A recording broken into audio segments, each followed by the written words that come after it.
교독문 30번 시편 67편을 교독하겠습니다. 하나님은 우리에게 은혜를 베푸사 복을 주시고 그의 얼굴빛을 우리에게 비추사 하나님이여 민족들이 주를 찬송하게 하시며 온 백성은 기쁘고 즐겁게 노래할지니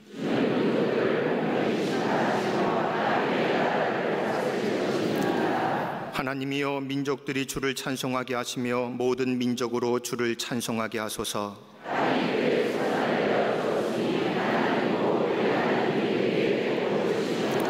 하나님이 우리에게 복을 주시리니 아멘.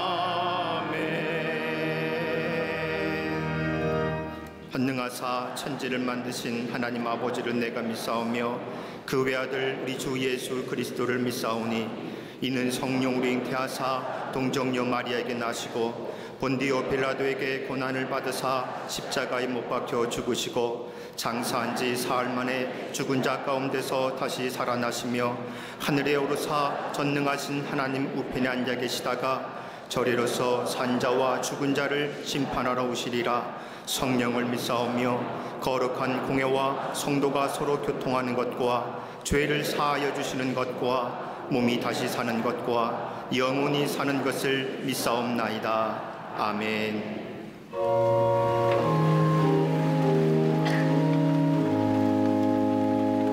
마음의 옷깃을 여미고 주님 앞에 신령과 진정의 예배를 합해드리게 하시니 감사합니다. 시원한 가을 기운이 불어오듯 예배드리는 모든 이들에게 성령의 바람을 부어 주시옵소서. 오늘 예배를 통해 주님의 음성을 듣게 하시고 성령께서 가르쳐 주신 말씀에 귀 기울여 순종하는 겸손함의 성품을 허락하여 주시옵소서. 옛사람에 사로잡혀 세상의 가치에 붙들려 있는 허망한 욕심들을 보혈의 은혜로 찢겨 주옵시고 거룩하고 정결한 삶으로 결단하며 나아가게 하여 주시옵소서. 온 열방과 세계 가운데 역사하신 하나님께서 창조하신 온 세계 가운데 다툼과 분쟁, 전쟁과 테러, 모든 자연재해로 인한 아픔이 사라지게 하여 주시옵소서. 이 세계 곳곳에 이 땅의 터전에 무고한 희생이 없게 하여 주시옵소서. 저 북녘 동토의 땅에도 창살 없는 감옥에서 자유 없이 살아가는 북한 백성들을 고아와 같이 버려두지 마시고 하나님 앞에 자유를 간절히 부르짖는 자들의 기도를 응답하여 주시옵소서. 열방의 이스라엘로 택하신 우리 대한민국이 하나님의 언약을 실현하는 나라, 기름 부음 받은 자들이 통치하는 나라가 되게 하여 주시옵소서. 이 땅의 사회적인 어두움을 복음의 밝은 빛으로 비추어 주시고 이 땅의 분열이 있는 곳에 하나님의 역사를 이루어 주시옵소서. 세속화의 거센 도전을 받는 한국 교회 가운데 믿음의 기초를 다시 세워주시고 과거 민족 가운데 있었던 모든 우상의 흔적을 다 물러가게 하시고 회개하며 부르짖는 한국 교회가 되게 하여 주시옵소서. 국률하신 하나님, 남북으로 갈라져 있는 분단 70년의 삿을 한숨으로 상해버린 민족의 가슴에 회복의 강물을 흘려보내 주시옵소서.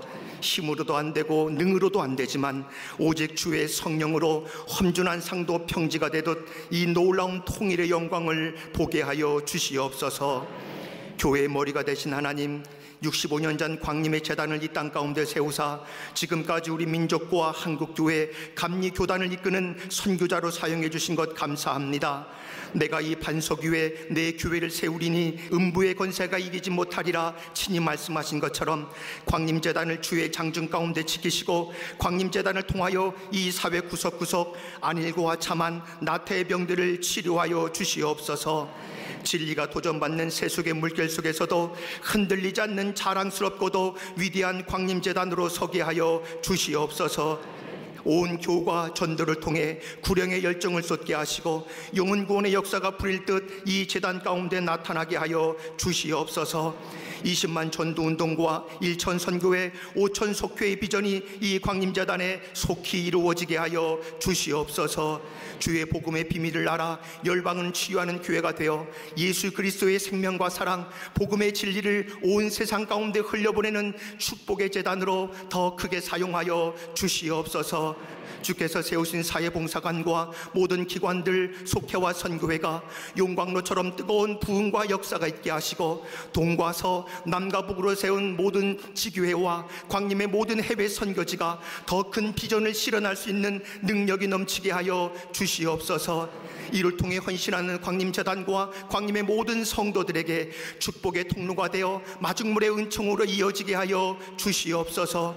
광림교회의 미래를 열어갈 교회학교와 청년선교국, 청장년부가 더욱 성장하게 하옵시고 신앙의 명문 가문이 되어 이 땅 가운데 세워지게 하여 주시옵소서.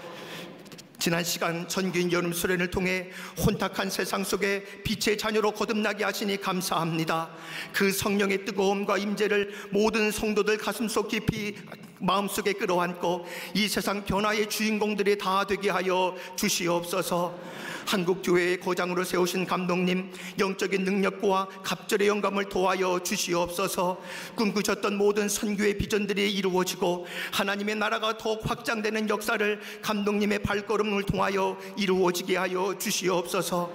광림의 재단을 생명같이 이끄신 우리 담임 목사님, 영육혼의 강건함을 주께서 허락하시고 신사도적 목회의 비전을 가지고 나아가실 때마다 성령의 은혜와 갑절의 영감을 허락하여 주시옵소서. 그 어떤 상황과 환경에도 굴하지 않고 기도와 믿음으로 전진하는 여호수아와 같은 능력의 종이 되게 하여 주시옵소서. 오늘 말씀 전하실 때 성령의 기름을 부어주사 말씀이 선포되는 곳마다 하나님의 임재를 경험하는 말씀의 지성소가 되게 하시고 영적인 신비가 풀어지고 계시의 문이 활짝 열어지는 은혜를 경험하게 하여 주시옵소서. 이 시간 찬양으로 영광 돌리는 갈릴리 성가대와 오케스트라 후에 진실한 신앙의 고백이 되게 하옵시고 찬송 중에 구하시는 성령님을 통해 슬픔과 탄식이 사라지는 역사를 체험하게 하여 주시옵소서. 이 시간 주님을 사랑하며 교회의 모든 일에 순정의 열매를 맺어가는 이들에게 감사와 기쁨의 마음으로 채워주시고 더욱 신실하고 충성된 주의 자녀들 되게 하여 주시옵소서. 함께 예배하는 광림남교회, 서교회, 북교회와 저 북방 얼음산고와 남방의 산호선까지 전 세계에 흩어져 있는 광림의 모든 해외 선교지와 방송으로 예배하는 모든 성도들에게도 이 시간 본당과 동일한 하나님의 은혜와 평강을 내려 주시옵소서. 모든 말씀 선한 목자 되시는 예수 그리스도 이름으로 간절히 기도하옵나이다.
갈릴리 성가대와 오케스트라의 귀한 찬양에 감사합니다.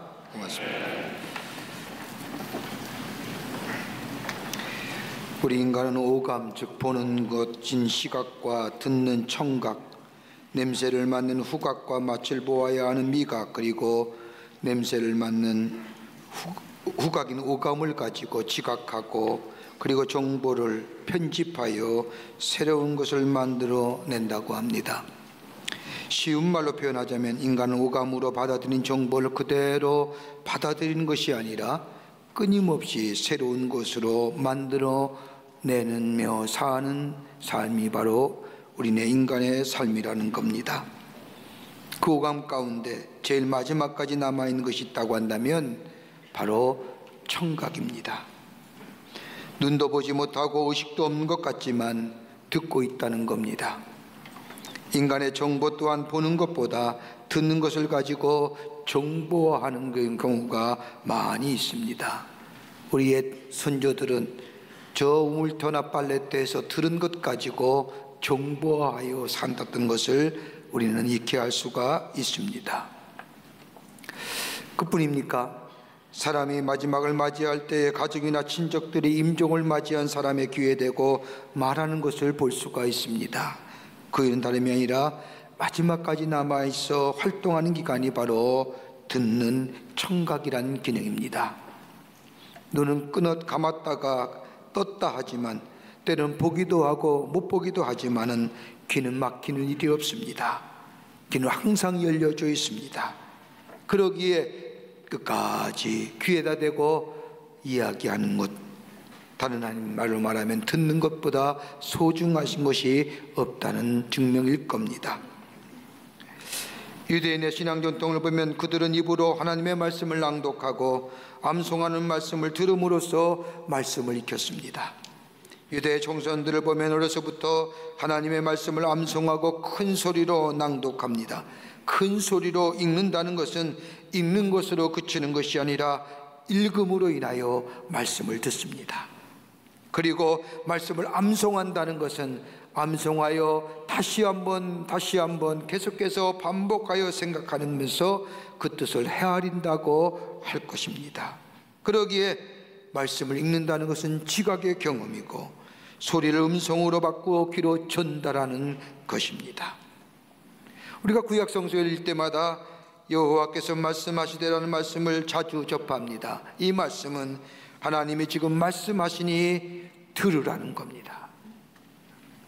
우리 믿음을 말할 때도 로마서 10장 17절의 말씀을 보면 믿음은 들음에서 나며 들음은 하나님의 말씀으로 말미암느니라고 말하는 것처럼 듣는 것처럼 중요한 것 없습니다. 신비로운 체험이나 기이한 일들을 통하여 우리의 믿음이 자라나는 거 아닙니다. 이런 믿음이 쉽게 낙심하고 절망하지만은 말씀을 들음으로 인하여 성장하고 자라나는 믿음은 어떤 어려움이 와도 어떤 시험이 와도 넉넉히 이겨낼 수 있습니다. 예수님의 공생애를 보십시오. 예수님이 공생애를 시작하실 때에 저 광야에 나가 40일 동안 주야로 금식하십니다. 그리고 마지막에 사탄으로부터 시험을 받으시지요. 그때 예수님은 사탄을 향하여 사람은 떡으로만 사는 것이 아니요 하나님의 입에서 나오는 말씀으로 산다고 말씀하시며 사탄의 유혹을 이기셨습니다. 어떻게 사는 것이 말씀으로 산다는 겁니까? 다름이 아니라 하나님의 말씀을 듣는 겁니다. 선포되고 계시된 하나님의 말씀, 그리고 기록된 하나님의 말씀을 듣는 겁니다. 말씀을 들을 때에 그 영혼이 삽니다. 왜냐하면 말씀이 생명이기 때문입니다. 말씀이 들리지 않는 것은 죽었다는 겁니다. 육체는 살아 움직일지 모르지만 영은 죽었다는 것을 말합니다. 말씀을 들을 때에 마치 메말라진 나무에 물을 주어 생명을 살아나게 하듯이 말씀이 들려질 때에 우리의 영혼이 살아나고 우리의 영혼이 꿈틀거립니다. 그러게 다윗은 시편 119편 103절의 말씀을 보면 주의 말씀에 마치 내게 어찌 그리 단지요 내 입에 꿀보다도 단하이다. 하나님의 말씀이 달달한 겁니다. 왜요? 다는 것은 기쁨이고 기쁨은 우리의 생명을 제공해 주기 때문입니다. 하나님의 말씀을 들리지 않는 것 다름 아닌 교만하면 들리지 않습니다. 그러게 잠언서 16장 18절의 말씀을 보면 교망은 패망의 선봉이요 거만한 마음은 넘어짐의 아첩이라고 하십니다. 여러분, 교만하고 거만한 마음이 어떤 마음입니까? 다른 사람의 말을 들으려 하지 않는 마음일 겁니다. 자기가 뭔가 된 것처럼 다른 사람의 말에 귀 기울이지 않는 것, 무시해버리는 것. 여러분, 다른 사람의 이야기를 듣지 못하며 진리의 말씀이 들리지 않을 때에 멍청해집니다. 여러분, 교만하면 자기중심이 되고 욕심에 가리울 때에 기가 막히게 되고 그럴 때에 들려오는 말씀 듣지 못하며 다른 사람의 이야기를 듣지 못한데 비로소 허탄한 것을 쫓게 되고 그 허탄한 것은 우리의 삶을 멸망으로 인도합니다. 그러기에 교만은 패망의 선봉이라는 이야기가 바로 이것입니다. 여러분, 인류의 세계 지구촌을 보면 여러 가지 많은 문제들을 겪고 있습니다. 핵의 문제라든지 경제의 불균형이라든지 빈곤의 문제, 여러 가지 당면의 문제가 있지만 이 지구촌의 가장 시급한 문제는 다름이 아니라 지도자의 문제일 겁니다. 어떤 지도자가 세워지느냐, 그 지도자에 따라서 그 나라에 잘 되냐 못 되느냐의 가늠자가 됩니다. 지도자를 얘기할 때 많은 덕목들을 얘기하지만 가장 지도자의 덕목 가운데 중요한 것이 있다고 한다면 경청할 수 있는 것, 다른 사람의 말을 들을 수 있는 자, 바른 지도자의 덕목이여 이런 지도자가 지혜로운 자여, 이런 지도자가 필요한 때입니다. 오늘 본문의 말씀을 보십시오. 오늘 본문의 말씀, 우리가 잘 알고 있는 말씀 가운데 한 말씀입니다. 기도로 태어난 사무엘, 그의 어머니 한나의 소원대로 하나님의 성전에서 성장합니다. 하나님의 성전에 거하던 사무엘에게 어느 날 하나님의 부르시는 음성이 들려옵니다. 어렸던 사무엘, 오늘 본문의 말씀을 보니 하나님의 음성인 줄 알지 못하였던 사무엘은 마치 엘리 제사장이 부르는 줄 알고 엘리에게 가서 부르셨느냐고 묻자 엘리는 부르지 않았다고 말합니다. 3번이나 반복해서 이런 일이 벌어지자 엘리는 사무엘에게 말하기를, 가서 누워있다가 그가 너를 부르시거든 내가 말하기를 여호와여 말씀하옵소서 주의 종이 듣겠나이다 하라고 말합니다. 이에 사무엘이 자기 처소에 들어와 누워있을 때에 다시금 하나님의 음성이 들려옵니다. 그때에 사무엘이 엎드려 말하기를 주여 말씀하옵소서 주의 종이 듣겠나이다 라고 말했다는 것이 오늘 본문의 말씀의 내용입니다. 여러분 어떤 목소리를 듣고 사시는지요? 누구 소리를 듣고 귀담아 듣고 사시는지요? 세상에 많은 사람들의 이야기, 수많은 사람들의 이야기를 들으며 거기에 치우쳐 사십니까? 그러면 파도에 출렁이는 인생일 겁니다. 그리스도인은 자고로 하나님의 음성 듣고 살아야 됩니다. 주의 음성이 들려질 때에 거기에 생명이 있고, 하나님의 음성이 들려질 때에 비로소 거기에 구원이 열려지며, 하나님의 음성이 들려질 때에 거기에 소망이 있고 거기에 미래가 열려집니다. 어떻게 해야 주의 음성 듣고 살까요? 오늘도 우리에게 말씀하시는 주의 음성이 있는데 거기에 나를 향한 하나님의 뜻이 있고 하나님의 계시가 있고 나를 향하여 하시고자 하는 하나님의 삶의 목적이 있는데, 이거 발견하게 되면, 이거 들으면 우리의 삶에 열정과 기쁨과 감격이 넘쳐난 인생으로 살아갈 수 있는데 어떻게 하면 주의 음성 들을 수 있는 자 될 수 있을까요? 오늘 본문의 말씀을 통하여 먹고 함께 말씀을 나누며 은혜 받기를 원합니다. 첫째는 하나님과 인격적 관계가 될 때에 주의 음성 들려와요. 하나님과의 인격적 관계가 있어야 됩니다. 오늘 본문의 말씀을 보면 하나님의 사무엘을 3번이나 부르십니다. 7절 말씀을 보면 사무엘이 아직 여호와를 알지 못하고 여호와의 말씀이 아직 그에게 나타나지 아니한 때라, 하나님을 알지 못하고 하나님의 말씀이 사무엘에게 들려지지 않을 때에 하나님의 음성이 들려왔다는 겁니다. 많은 사람들이 이 대목을 가지고 여러 가지로 많이 해석하지만은 아직 사무엘의 나이가 하나님의 음성을 듣거나 말씀을 들었을 때에 이해하기 쉽지 않은 나이였을 것이라고 생각합니다. 그런데 사무엘에게 하나님의 음성이 들려왔다는 겁니다. 엘리도 있었습니다. 여러분, 엘리의 직무가 뭘까요? 제사장입니다. 이 당시에 제사장의 직무는 다른 것이 아니라 하나님의 말씀을 듣고 그 말씀을 백성에게 전하여 주는 것이 제사장의 직무입니다. 제사장이 엘리가 있음에도 불구하고 사무엘에게 하나님의 말씀이 들어왔다는 것, 다름 아니라 엘리에게 말씀이 들려오지 않았던 이유가 어디에 있습니까? 1절 말씀을 보면 이 당시에 이스라엘 백성의 영혼의 피폐상을 볼 수가 있습니다. 1절 말씀을 보면 아이 사무엘이 엘리 집 앞에서 여호와를 섬길 때에는 여호와의 말씀이 희귀하여 이상이 흔히 보이지 않았더라. 여호와의 말씀이 희귀했다는 겁니다. 하나님의 백성에게 들려줘야 할 하나님의 말씀이 희귀했다는 겁니다. 드물었다는 겁니다. 아니, 특별했다는 겁니다. 하나님의 말씀이 들려와야 자연스러운 일인데 엘리 제사장이 있을 때는 들려오는 하나님의 말씀이 없었다는 겁니다. 아니, 어쩌다 들려오는 하나님의 말씀이 특별했다는 겁니다. 여러분, 이보다 슬픈 일이 어디 있을까요? 들려온 하나님의 말씀이 들려오지 않았고 어쩌다 들려온 하나님의 말씀이 특별했다는 것처럼 슬픈 일이 어디 있습니까? 그 이유는 다름 아닌 사무엘 2장의 말씀을 보면 이유를 얘기합니다. 다름 아닌 엘리의 아들들의 악행함에 있다고 기록합니다.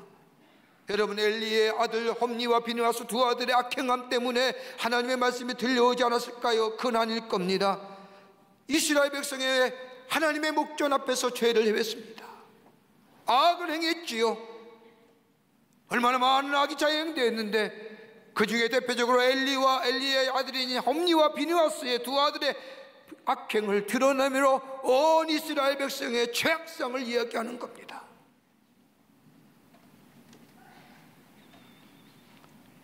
엘리 아들들의 여호와께 범죄함이 크게 달하였기 때문입니다. 하나님과에 대한 범죄함, 이 죄는 다름이 아니라 하나님과의 관계를 끊어버렸습니다. 하나님과의 인격적 관계가 단절되었다는 겁니다. 하나님이 나의 하나님이고 나의 하나님이 나의 삶의 주인 되심이 사라졌다는 겁니다.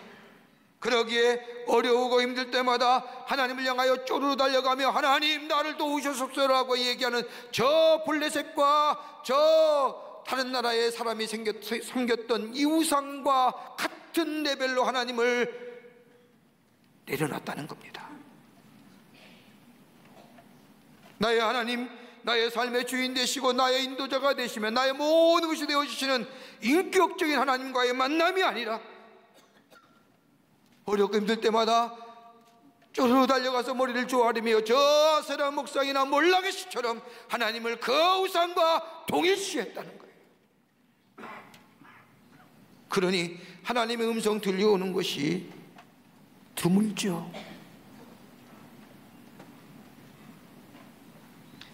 하나님과 인격적 관계가 맺어질 때에 하나님이 말씀하시고 우리는 그의 음성을 들을 수가 있습니다. 여러분, 마틴 부버라고 하는 유명한 신학자의 글 가운데 너와 나라고 하는 글이 있습니다. 이 책에 보면 마틴 부버는 말하기를 인간이 존재하는 것은 나와의 어떤 인격적과의 만남의 관계 속에서 가능한 것이다라고 정의합니다. 다른 말로 하면 인간의 존재의 의미, 다름이 아니라 다른 사람과의 인격적 만남 속에 거기에 존재의 의미가 있다는 겁니다. 그러면서 이야기하기를 이 만남의 관계는 두 가지가 있는데 하나는 인격적이며 대화적 관계로서의 만남이란 얘기합니다. 말을 할 수도 있고 들을 수도 있습니다. 듣고 말하는 그런 관계 속이 바로 인격적 관계입니다. 상대방을 말이합니다. 그 말을 듣습니다. 이러한 관계 속에 인격적 관계가 형성이 되고 이 관계가 자라면 신뢰의 관계가 형성된다는 겁니다. 또 하나의 관계가 있습니다. 상대방을 비인격적으로 대합니다. 상대방을 나의 행복이나 이익의 수단으로 사용합니다.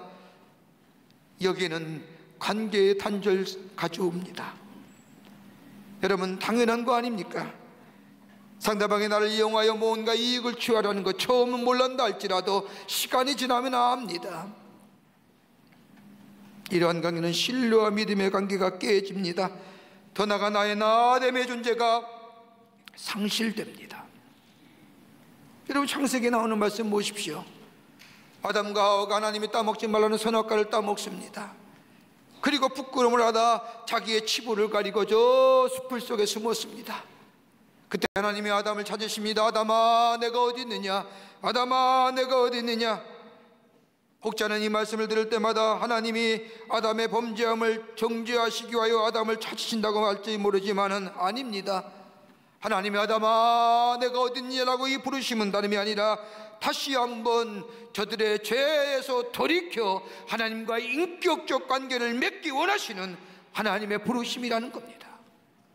그러게 이름 부르지 않습니까?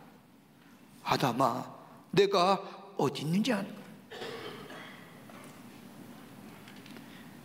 그 하나님의 부르심, 거기에 진실하게 응답될 때에 거기에 존재 의미가 있습니다. 여러분, 신앙은 윤리의 문제가 아닙니다. 신앙은 도덕적인 문제도 아닙니다.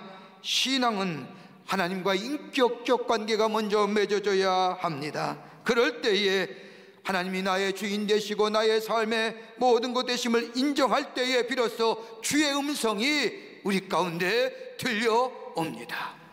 여기에 생명의 역사가 있는 거예요. 제가 중학교 다닐 때에 시내버스가 있었습니다. 요즘도 있지요. 그때에 그 시내버스의 운전대 앞에 언제나 붙어있었던 사진 하나가 기억이 납니다. 뭔지 아세요? 사무엘이 기도하는 사진입니다. 요만하게 어린 소녀가 두 손을 모고 기도하는 장면이, 그 사진이 언제나 동그랗게 소액자에 넣어서 붙여 있었습니다. 뭘 의미합니까? 기도했다는 거지요. 어려서부터 기도했다는 거지요. 기도했다는 것은 하나님을 인격적인 존재로 생각하고 하나님 앞에 묻고 듣고 했다는 거지요. 하나님이 나의 하나님 되심을 인정하며, 하나님이 나의 삶의 모든 것 되심을 인정하며, 하나님이 내 삶의 주인 되심을 인정하며 고백하며 사는 삶 속에 주의 음성이 들려오고, 그 주의 음성은 나로 하여금 새로운 생명의 역사를 일으키는 하나님의 사람으로 살아가게 하시는 줄 믿습니다. 두 번째는요, 깨끗하고 평안한 마음속에 하나님의 음성이 들려옵니다. 깨끗하고 순전한 마음속에 주의 음성이 들려오는 겁니다. 오늘 본문의 말씀을 보십시오. 제사장인 엘리가 있음에도 불구하고 어린 사무엘에게 주의 음성이 들려왔습니다. 하나님의 음성은요, 기억하세요, 깨끗하고 순전한 마음속에 주의 음성 들려오는 겁니다. 더 나아가 깨어있는 심령 속에 주의 음성 들려오는 겁니다. 한번 생각해 보세요. 왜 엘리에게는 주의 음성이 들리지 않았을까요? 왜 어린 사무엘에게 하나님 음성이 뭔지 모르는 그 사무엘에게 하나님의 음성이 들려온 이유가 무엇일까요? 여러분, 그 이유를 본문 2장 22절의 말씀을 보면 엘리 제사장의 아들들이 하나님의 목전에서 죄악을 범합니다. 하나님 앞에 범죄하며 온 세상에 알려지고 마침내는 엘리 제사장에게 알게 됩니다. 이때 아들들의 죄악을 아는 엘리 제사장이 저들을 불러 사무엘상 2장 24절과 25절의 말씀을 보면 따끔히 이릅니다. 내 아들들아, 그리하지 말라. 내게 들리는 소문이 좋지 아니하니라. 너희가 여호와의 백성으로 범죄하게 하는도다. 사람이 사람에게 범죄하면 하나님이 심판하시려니와 만일 사람이 여호와께 범죄하면 누가 그를 위하여 간구하겠느냐 하되 그들이 자기 아버지의 말을 듣지 아니하였느니라. 여러분, 책망하고 질책같지요. 여기에 문제가 있는 겁니다. 아들들의 죄악에 대하여 말하는 듯 싶지만은 정작 저들을 위하여 하나님 앞에 회개했다는지 용서했다는지 하나님 앞에 제사 드렸다는지 이게 하나도 없습니다. 여러분, 구약의 레위의 제사법을 보면 백성이 죄를 졌든지 아니면 자기의 아들들이 죄를 졌든지 그 죄진 사람은 여호와 앞에 나와 범죄와 속죄제를 드림으로 하나님 앞에 죄의 용서를 구했습니다. 엘리 제사장입니다. 하나님 앞에 제사를 행하는 자입니다. 저 아들들의 범죄함이 하나님 앞에 목전에 악을 행했는데도 이 엘리는 그저 데려다가 하지 말아라 끝나는 거지, 저를 죄를 돌이켜 회개하여 하나님 앞에 돌아오는 행위 하나십니다.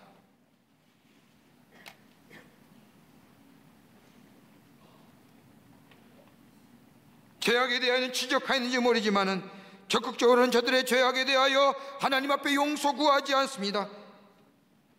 여러분, 깨끗하고 순전한 마음은 아니지요. 죄에 대하여 제사장에게 지적할지는 모르지만 저들의 죄악에 대하여 하나님 앞에 회개와 용서를 구하는 마음이 없습니다. 그러기에 깨끗하고 순전한 마음이 아니기에 주의 음성 안 들려오는 겁니다.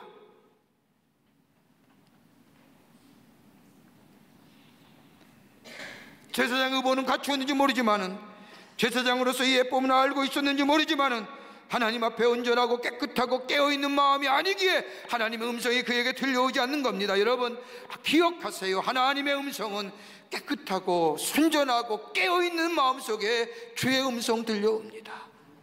그러기 예수님의 산상수훈의 말씀을 보면 마음이 깨끗한 자, 마음이 청결한 자는 하나님을 볼 것이요. 마음이 깨끗한데 어떻게 하나님을 봅니까? 하나님을 볼 만한 대상입니까? 보여지는 분입니까?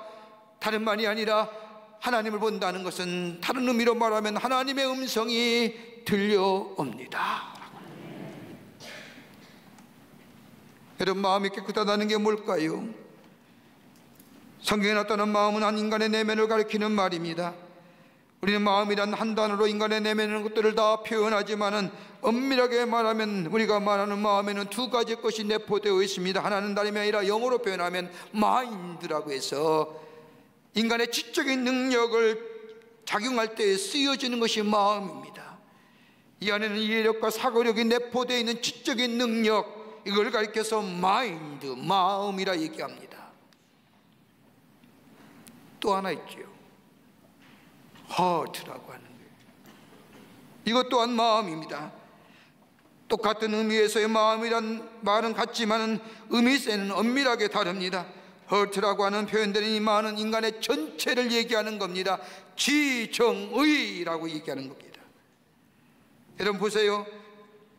내 마음이 어디엔가 몰두해 있으면 이것이 내게 의지에 영향을 미치며 이 의지는 내 감정에 영향을 미치며 이 의지는 마치 회전력과 같은 것으로서 내 감정을 만들어내지 않습니까? 이 모든 행위를 가리켜서 heart라고 합니다. 그러기 하나님 뭐라고 얘기합니까? 이스라엘 백성을 향하여 내가 너에게 원하는 건 다른 것이 아니라 내 마음 달라고 하는 것은 전인격적인 겁니다. 내 마음을 다하고 뜻을 다하라고 하는 말씀은 지정의의 인격적인 것 모든 것을 가지고 하나님을 섬기라는 겁니다. 이것이 heart랍니다. 이 마음이 깨끗하다는 겁니다. 변절된 마음이 아니라 구부러진 마음이 아니라 찌들어진 마음이 아니라 회개하여 돌이키는 마음, 이것이 바로 깨끗한 마음이고 순전한 마음이고 여기에 주의 음성이 들려온다는 겁니다. 깨어진 마음이지요. 오늘 본문에 나오는 사무엘의 마음은 어떤 마음입니까? 어린 사무엘이 하나님의 음성을 듣습니다. 신비를 모르는 사람, 하나님의 음성을 들려본 적이 없는 사람, 그러기 하나님의 음성이 들려올 때에 엘리에 가서 불렀습니까? 라고 말합니다. 처음 듣는 음성이기 때문에 하나님의 음성인지 사람의 음성인지 분별이 되지 않습니다. 그런데 엘리의 말대로 세 번째 하나님의 음성이 들려왔을 때 사무엘은 그 자리에 무릎 꿇고 말씀하옵소서 주의 종이 듣겠나이다. 깨끗한 마음에 들려오는 겁니다.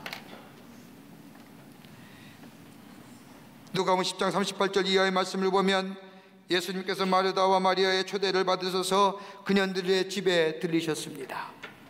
언니 마르다는 예수님을 위하여 음식을 준비하라 부산스럽습니다. 반면에 동생 마리아는 예수님 앞에 조용히 앉아서 예수님의 말씀을 듣습니다. 혼자 수고하는 것에 마음이 쓰이던 이 마르다가 예수님께 부탁합니다. 주여, 내 동생이 나 혼자 일하게 두는 것을 생각지 아니하시나이까? 저를 명하사 나를 도와주라 하소서라고 청하자 예수님이 마르다에게 말합니다. 마르다야, 내가 많은 일로 염려하고 근심하나 그러나 몇 가지만 하든지 혹 한 가지만이라도 족하니라. 이 마리아는 좋은 편을 택하였으니 빼앗기지 아니하리라.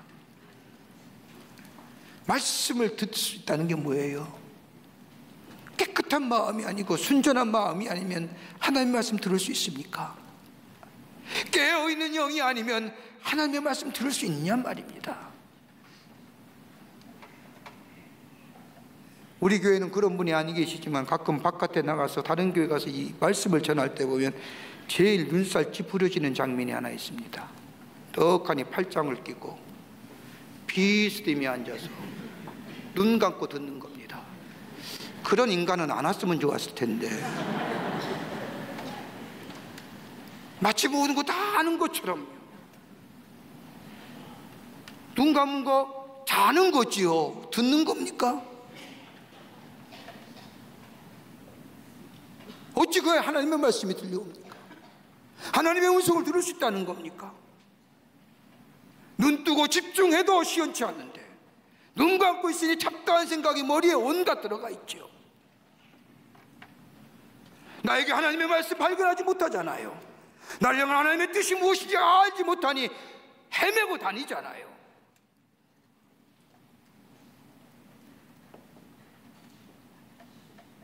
듣는 것은 주의 말씀에 순종하겠다는 겁니다. 비록 들려오는 주의 말씀이 나의 상황이나 나의 여건이나 나의 환경이 다르다 할지라도 그 말씀 따라 행하겠다는 겁니다. 여기에 하나님의 구원의 역사가 일어나는 겁니다.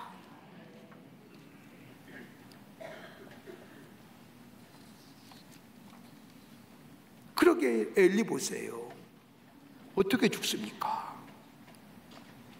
순전하고 깨끗한 마음에 주의 음성 듣지 못하고 깨어있지 못하니 홈리와 비느하스 두 아들이 저 블레셋과의 전쟁에서 법궤를 갖고 나가서 지다가 법궤 빼앗겠다는 얘기 듣고 그 소식을 접한 이 엘리, 홈리와 비느하스도 죽었다는 얘기를 듣자 엘리는 그 자리에서 뒤로 자빠져 목뼈가 부러져 죽고 홈리와 비느하스의 부인들은 다 임신한 부위까지 다 죽지 않습니까?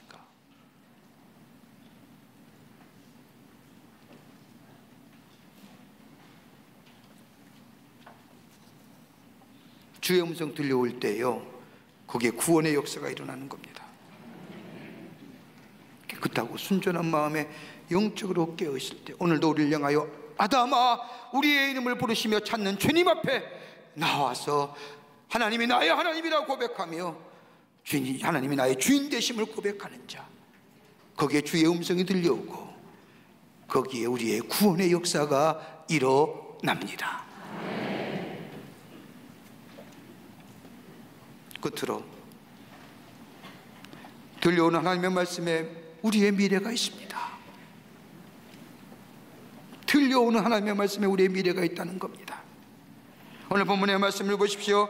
순전하고 깨끗한 마음을 가지며 깨어있었던 사무엘에게 하나님은 엘리 제사장에 있을 일들을 말씀하십니다. 하나님의 부르심에 사무엘은 그 자리에 엎드려서 말씀하옵소서 주의 종이 듣겠나이다라고 고백합니다. 여러분, 말씀하옵소서 주의 종이 듣겠나이다라고 하는 이 고백만큼 귀한 고백이 어디 있습니까? 들려온 하나님의 말씀에 그대로 순종하겠다는 겁니다. 여러분, 가만 보세요. 우리 사람 만나면 얘기할 것이 있다고 한다면 얘기해봐, 생각해볼게. 무슨 얘기입니까? 말해보세요. 내 이익과 내 선입계산에 맞으면 하고 안 맞으면 안 한다는 얘기잖아요. 사람 만나서 내가 할 얘기 있는데 라고 얘기할 때 상대방을 향해 말해, 내가 다 들어줄게, 이렇게 하는 사람 아무도 없습니다. 말해봐, 생각해볼게. 하는 말 들어본 후에 손익계산을 하고 난 뒤에 내가 이익이 되면 하고 이익이 되지 않으면 안 하겠다는 말입니다. 그런데 오늘 사무엘 보십시오. 하나님의 말씀이 사무엘아 부르시는데 그 자리에서 무릎을 꿇고 주여 말씀하시옵소서 주의 종이 듣겠나이다. 여러분, 기독교의 신앙은 듣고 순종하는 것이 아니라 듣기 전에 순종하는 믿음입니다. 여기에 미래가 열려지고 새로운 구원의 역사가 일어납니다. 여러분, 마태복음 8장의 말씀을 보십시오.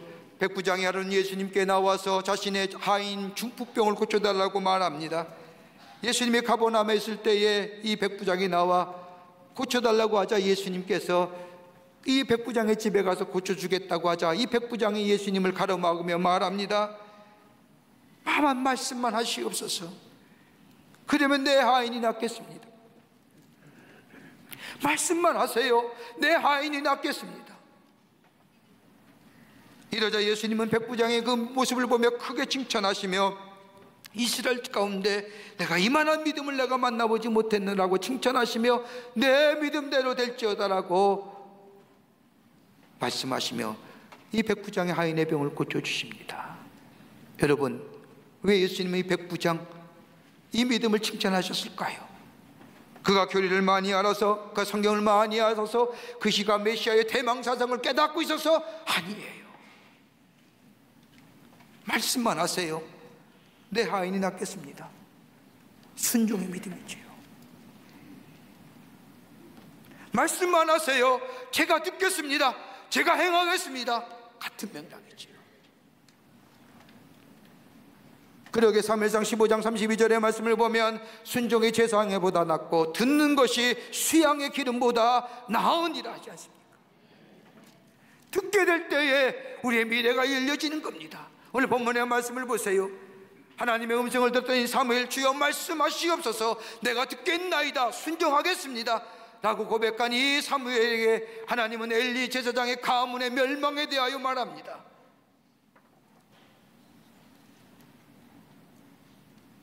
그리고 나서 뭐예요? 이 엘리가 찾아와서 묻습니다. 하나님 뭐라 하시더냐? 뭐라 하시더냐? 몇 번이나 물어도 이 사무엘이 주저하자 말하라라고 얘기하자 사무엘이 입을 엽니다. 다 죽습니다. 그 말대로 그대로 이루어지지 않습니까?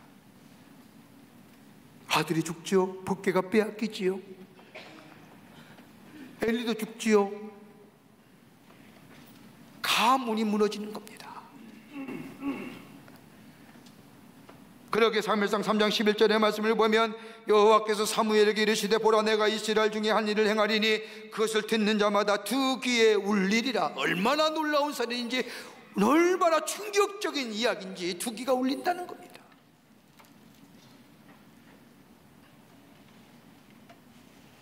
하나님의 말씀은 능력입니다. 하나님의 말씀은 권세입니다. 들려오는 주의 말씀에 주여 말씀하시옵소서, 주의 종이 듣겠나이다 하고 순종을 결단하고 주의 말씀을 기다리게 될 때에 주의 말씀이 들려오면 그 말씀은 나를 향한 하나님의 뜻이고 나를 통하여 하시고자 하나님의 의지이며 하나님의 계시이며 나의 미래입니다. 이 말씀에 순종하며 나아가는 자, 하나님의 쓰임받는 자, 하나님의 미래가 열려지는 복된 삶, 복된 인생 됩니다. 누구의 음성에 귀 기울이며 사십니까? 아직도 사람들의 소리입니까? 사람들의 이야기입니까? 사람들의 가십과 사람들의 나오는 말들에 의지하며 거기에 휘둘려서 하십니까? 기억하세요. 우리 하나님의 부르심을 받은 사람들입니다.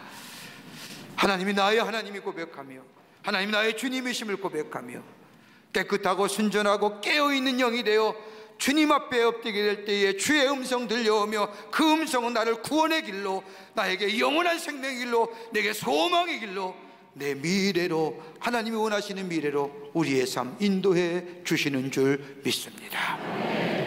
주의 음성 듣고 살아야 할 때입니다. 주의 음성이 들려지는 여러분과 저와 되시기를 주의 이름으로 축원합니다.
지금 우리 주 예수 그리스도의 크신 은혜와 하나님 아버지의 한량없으신 사랑하심과 성령님의 인도하심이 거룩한 주의 날 주의 전에 올라와 마음과 정성을 다하여 주 앞에 예배하며 주의 말씀 가슴에 새기고 늘 주의 음성 따라 살기로 새롭게 결단하며 저 세상을 향하여 나아가는 우리 모든 광림의 권속들과 영상을 통하여 하나님 앞에 예배드리는 한국교회 성도들과 그 밖에 떠지는 모든 당신의 거룩한 백성들 위해 주께서 지금으로부터 영원토록 함께 하시기를 간절히 축원하옵나이다. 아멘.